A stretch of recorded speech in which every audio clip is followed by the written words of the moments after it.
welcome to my channel. My name is Vivian and today I will be doing a doctor tag. This is my very first video on this channel, and I started this channel really as more of a hobby and an outlet, and I think I will be sharing probably a mix of health information, but also some entertainment in the form of like comedy or satire and things like that has to do with medicine and healthcare as a whole. So I hope you enjoy, and I've come up with 10 questions I'll be answering today, and hopefully by the end of this you will get to know me a bit better. So I'm going to start with the first question now. Okay, so the first question I've got here is, why did you become a doctor? This is one that I get quite often, and I've thought about it over the years. I've given various answers to that question, but I think for me the main reason why I became a doctor was mainly curiosity. I was quite interested in the way the body works, the way the body and mind works, why we get diseases, why some people do, some people don't. How genetic we are different on a genetic level. I don't know. I just wanted to know the inner workings of human beings, if that makes sense. So that was probably the driving factor to wanting to do medicine as a career. Obviously with that comes with the ability to be able to help people, which was a secondary thing. I wouldn't say that was my primary reason, but it shouldn't hurt that the profession I was choosing was going to be one that helped people as well. So that was the second question is, what is my specialty? My specialty is radiology, so I'm a radiologist, and what that is somebody who uses images or who uses imaging in all its forms, so ultrasound, CT, MRI, both for diagnosis and for intervention. So I work as a diagnostic radiologist, and I do a little bit of intervention as well. So I'm able to interpret a lot of the scans that most people will have, so your X-rays, your CT scans, your MRI scans. I also do ultrasound scans and also some fluoroscopy. And in addition to that, I do what I would consider as minor intervention, which is basically drainages and biopsies of liver biopsies and things like that. I can do that as well. But we've got other radiologists who do more advanced stuff and more advanced intervention as well, using imaging as a guide. So it's kind of in the areas of minimally invasive surgery. That's where you find a lot of interventional radiologists practicing. Okay, the third one is, what stereotypes do other doctors have about your specialty? I think a lot of people think radiologists are antisocial and just sit in a dark room all day looking at grey and white images. Obviously I think that's wrong because I don't consider myself antisocial, and also you can turn on the light, and everyone keeps saying, oh, you can sit in a dark room. It's a dimly lit room for starters. It's not dark, and you literally can turn on the light. I didn't always need the room to be dimly lit all the time. There are some times where it helps me because it's just easier to see the images and reduces the glare from the screen and stuff. But sometimes I genuinely just want the windows drawn up. I'm able to see the view if I'm working, especially when I'm at work. So that's I think it's so maybe on the old days when you had to look at a film, the films that you put on the light box and stuff, maybe in those days you had to be in a dark room. I don't know, it wasn't alive then. But at the moment, in recent times, it's certainly not the case. So I would say that is a very, very incorrect stereotype. If you weren't currently doing your specialty, what would you do? Whew. So anyone who knows me will tell you it took a while to choose what I was going to do. I jumped from ophthalmology. I was like, yes, I'm going to do it. I'm like, no. I'm going to do ENT, no. I'm going to do surgery. And then at some point I kind of settled on surgery. I was like, okay, I'm going to be a surgeon. But what kind of surgery? I was like, urology, no. To be fair, that was probably the one I would have done if I was going to do any surgery. And so when I decided that I wasn't going to do surgery anymore, I was like, okay, now what am I going to do in my life?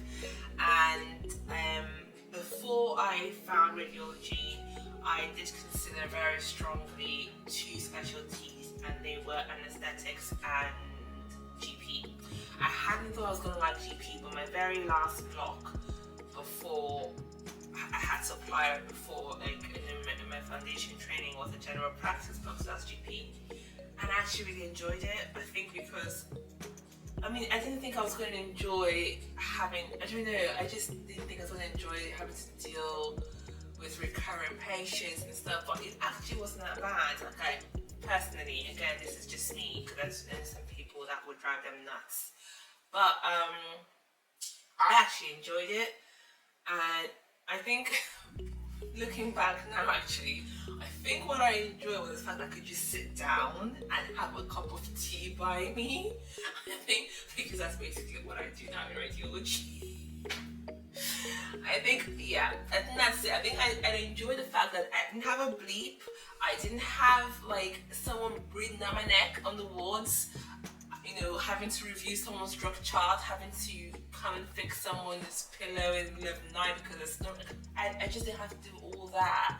I just could sit down, deal with my patients, treat them, and if I wanted to go and pee, I could go and pee without the crash bleep going off or something, because that bleep goes off when you're peeing 90% of the time. Like, you will be walking on the walls and it's fine, and the minute you go and pee, the crash bleep goes off. It's just, it has a mind of its own.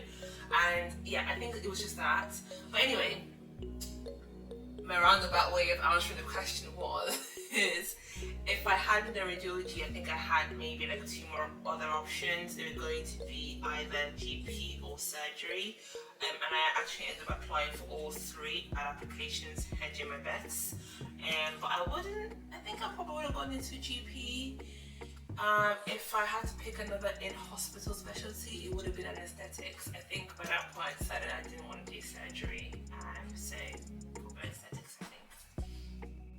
Okay, what would you consider the most difficult aspect and the most rewarding aspects of being a doctor? So the difficult aspects, I think, for me are just it's the requirement to be perfect and to get everything right all the time. Okay, so actually not a requirement, it's an expectation. I think a lot of people have the expectation that your doctor always knows what's going on, or should always know what's going on with you 100% of the time, which obviously is not possible just based on just probability. If you think of all the decisions you've made in your life or you've made in a day, you've gotten a few right, you've gotten a few wrong. Obviously, having gone through extensive training, we're trained to get fewer wrong. But the truth is, no one is, is infallible. So, but I think sometimes that's not always appreciated, and there's always so much expectation, even that we place on ourselves, not even what patients place on us, but even within ourselves, that we place a lot of pressure to be right all the time and to know everything, and it's very hard for us to deal with uncertainty, and that pressure can be it can come with quite a lot of pressure. Most rewarding thing for me is just making a difference in someone's life, like the way, and it's usually what I notice when I do intervention. Let's say someone comes in, they've got like a lot of fluid in their lungs, they can't breathe properly, and then you put that drain in, and then all of a sudden you've just relieved them in front of you. They're like, oh, I can take a deeper breath. Oh my gosh, thank you so much. That's so, you can literally cause someone so much, bring them so much joy at a time when they are literally having the worst thing happen to them, And for you, it takes 20 minutes. For them, this is something they've been dealing with. They've been struggling to breathe for maybe a week now before they've come to hospital and all that. So, and you just make them feel better in 20 minutes, and that can be very rewarding. That's what I find anyway rewarding about my job. And I think most people probably find the aspect of being able to make a difference in someone's life a rewarding part of medicine. If you could do it all over again, would you choose medicine? I probably would. I'm one of those people who always thought I was going to be a doctor, always wanted to be a doctor. Yeah, it's been long. It's been very long. But I think I probably would do it again. I say that, I don't know if I'd advise my kids to do it. It's almost like a Stockholm syndrome, you know? Like now that you've gone through it, it's like, oh, okay, maybe it wasn't that bad. But in reality, maybe I wouldn't want to do it again. This is a trick question. I thought I knew the answer to this one. But I guess I don't. I don't know.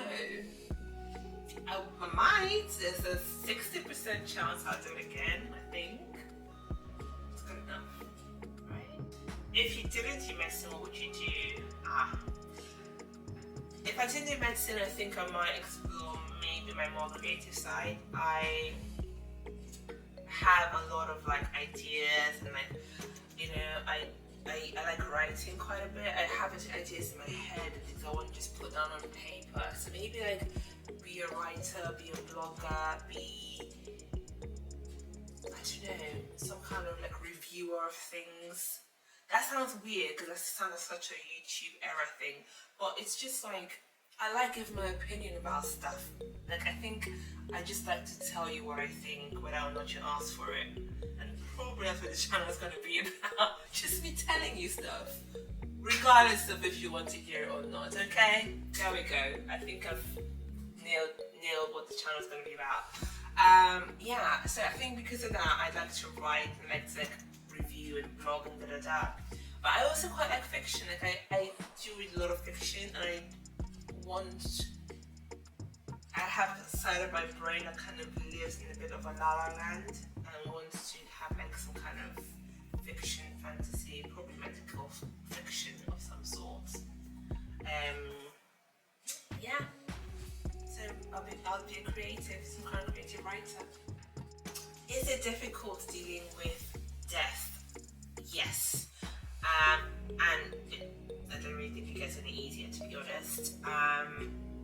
I haven't dealt with like actual patient dying, like my patient dying in front of me, or you know, yeah, in that manner for a few years since doing radiology. But when I was in the wards, when I'm doing foundation training and all, death was just, my first job was a liver transplant job. Everyone was circling almost because you had a bad liver because you did a liver transplant. So, you know, you were teetering on the edge. There were a lot of deaths in that job. And this was my very first, like straight hot off med school job. So, I mean, I think one of the deaths that had affected me the most was from that job. And yeah, it doesn't get any easier, but I think you develop better coping mechanisms to deal with it. You have to kind of have a healthy sense of detachment. You cannot afford to invest the same emotional, same level of like emotional, what's the word? I don't know. Like, you know, like the same level of emotion to every death, because you yourself be drained. Imagine if you walk in a ward like I did, or like a respiratory ward, or some kind of like, you know, there's some place that you work that is just a lot of patients very sick and death is almost inevitable. And if you work in that kind of environment, you can easily have a death a week or more, and 4 deaths in a month, mate, that is a lot if you dealt with it like it was your family member who died every single time, if you get what I mean. Like, so it can be very emotionally tasking. So yeah, you just kind of never gets easier, you get better with it. And what coping mechanisms have you found to help you manage with your workload? Easier said than done. I usually say keep work at work and home at home. In the era of home working, that's just almost, the lines have just like blurred into one. It's harder to do that, but as much as possible I like to do that. I usually want to be a couch potato when I come home. I don't want to think about work. Number 10 is, what have you learned from the pandemic? Yeah. If I had to choose one thing, life is short. That's it. I just need to make a shirt that says hashtag YOLO, because that's just what I've learned. It says that life is genuinely short. Like, you don't have time. Just, if you have what you're gonna do, start doing it. No one promises you anything. We were just there, and the virus came and just wiped out people. People just dropped dead. Like that. It's just, when you just think of it, like, it's just been a sucky year. Both like professionally and personally, just because I'm just tired. It's almost like every time I call someone's died, and it's just I didn't even listen to the news anymore. Sometimes I just scroll past a lot of posts on Facebook, because honestly it's a bit overwhelming. So life is short. That's what I've learned in COVID times. Do what you gotta do now. You ain't got no time. Okay, that's all my questions. I had a bonus question, which is, any advice for future doctors? Don't do it. No. I said do your research though. Like, be absolutely sure that it's what you want to do. Don't do it because someone said you should do it. Be absolutely sure that's what you want. And this is difficult to ask, 16, 17, 18-year-old to be absolutely sure. I mean, who is absolutely sure what they want to do? But be sure enough. And it's fine if you change your mind even after you start, or even when you're halfway or finished or whenever. Just be sure enough before you start. And that's really it. And then if you find someone who does it, try and shadow them, because that helps. So you have a bit of an idea of what they do, and it's something you can do.